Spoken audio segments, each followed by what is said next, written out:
Hi hello welcome to 16. H4 visa దారులకి త్వరలో ఒక శుభవార్త అందింది.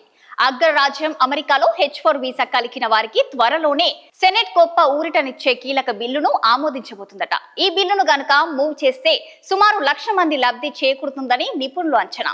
అమెరికన్ సెనెట్ లో రిపబ్లికన్లు డెమోక్రటీల మధ్య సుదీర్ఘ చర్చలు జరిగాయి. ఈ చర్చల అనంతరం జాతీయ భద్రతా ఒప్పందానికి ఆమోదం తెలిపేందుకు ఇరు వర్గాల సుముఖత వ్యక్తం చేశాయి. H1B వీసాదారులకు జీవిత భాగస్వాములు 21 ఏళ్ల లోపు వయసున్న వారికి పిల్లల ఉద్యోగం చేసుకోవడానికి వీలుగా H4 వీసాలకు జారీ చేస్తుంటారు. H4 వీసా కలిగిన వారు అమెరికాలో ఉద్యోగం చేయాలంటే తప్పనిసరిగా ఎంప్లాయ్మెంట్ అథారైజేషన్ డాక్యుమెంట్ I-765 కోసం దరఖాస్తు చేసుకోవాల్సి ఉంటుందట. ఈ దరఖాస్తు ప్రక్రియ పూర్తయ్యాక ఆథరైజేషన్ వస్తేనే వారు ఉద్యోగం చేసేందుకు అవకాశం లభిస్తుంది.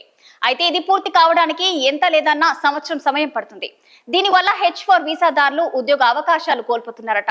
ఈ నేపథ్యంలో ప్రస్తుతం ఉన్న నిబంధనలో మార్పులు చేసి H4 వీసాదారులకి ఆటోమేటిక్ గా వర్క్ ఆథరైజేషన్ కల్పించేలా రూపొందించినట్టు బిల్లుకు ఆమోదం తెలపనున్నట్లు వైట్ హౌస్ స్వయంగా ప్రకటనలు విడుదల చేసింది.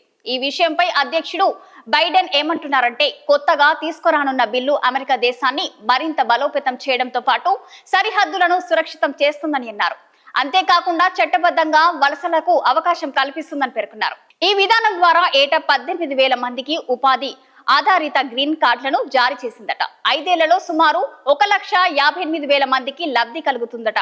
అంతేకాక ఏడాదికి 25,000 మంది K1, K2, K3 వల సేతర వీసా ఉన్న వారితో పాటు 1,00,000 మంది H4 వీసాదారులకి తమ జీవిత భాగస్వామి పనిచేసే ప్రాంతంలో ఉద్యోగం చేసే అవకాశం లభిస్తుందట. ఈ విషయాలు స్వయంగా వైట్ హౌస్ నుండి తెలియజేయొచ్చని అక్కడి మీడియా సంస్థలు తెలుపుతున్నారు. ఎవరి దగ్గరైతే H4 వీసా ఉంటుందో వారు ఉద్యోగాలు చేసుకునే విధంగా అవకాశాన్ని లభిస్తూ 2015లో ఒబామా ప్రభుత్వం నిర్ణయించింది. ఈ నిర్ణయం వల్ల శాస్త్ర సాంకేతిక రంగాల్లో నైపుణ్యం కలిగి ఉద్యోగం కోసం అమెరికా వెళ్లిన వారికి ఆర్థికంగా కొంత ఊరట కలిగేలా చేసింది. ఈ వీసాలు పొందిన వారిలో ఎక్కువగా భారతీయ మహిళలే ఉండటం గమనార్హం. అయితే డొనాల్డ్ ట్రంప్ అధికారిక పగ్గాలు చేపట్టిన అనంతరం వీటిపై కొత్త ఆంక్షలు తెచ్చారు.